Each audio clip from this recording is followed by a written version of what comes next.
今天呢，酱子就给大家来说一说红夫人原型人物的身世故事。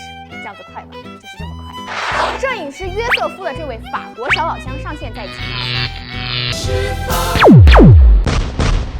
酱子在翻阅资料的时候发现，这位红夫人不仅有着可以让你看到未来情人的预言能力，还有着一颗被诅咒的钻石。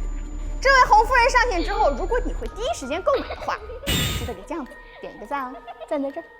根据红夫人的一身血衣和手里握着的镜子，我们可以将目光锁定在著名的女吸血鬼血腥玛丽身上。血腥玛丽的传闻大概有50多种，最著名的应该就是嗜血女伯爵，恶名昭著的伊丽莎白伯爵夫人，婚后住进了匈牙利山区的一座古堡之中。由于丈夫常年在外征战，自小便有精神问题的她，便开始以虐待、杀害女仆为乐。直到有一天，女伯爵开始听信了女巫的谗言，开始相信美丽少女的鲜血可以让青春永驻。于是女伯爵便开始绑架、诱拐周围村落的少女，甚至每日以她们的鲜血洗澡。相传，短短几年的时间，就有650名少女惨遭杀害。直到事情败露后，由于她的贵族身份，嗜血女伯爵并没有被处死，而是被关在了暗无天日的城堡中，直至死去。此后相传，只要在夜色中呼唤女伯爵的名字，她就会出现在镜子面前，告诉你未来情人的模样。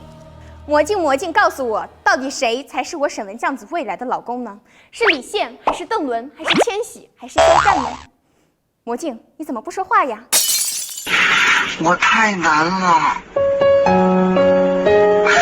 但有时他也会将这些向他询问的少女关进镜子里，继续残暴的虐待。然而红夫人的故事也根本没有这么简单。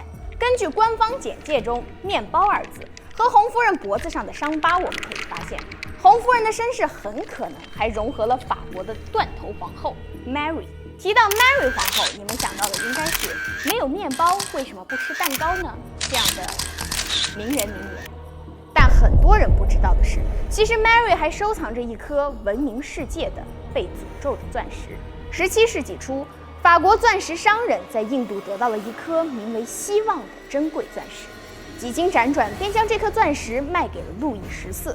没想到路易14刚拿到钻石没多久，便开始身患重病，最终在病痛的折磨下痛苦的死去。相传得到过这个钻石的人，不是突然的穷困潦倒、家破人亡，就是一辈子孤苦伶仃、老无所依。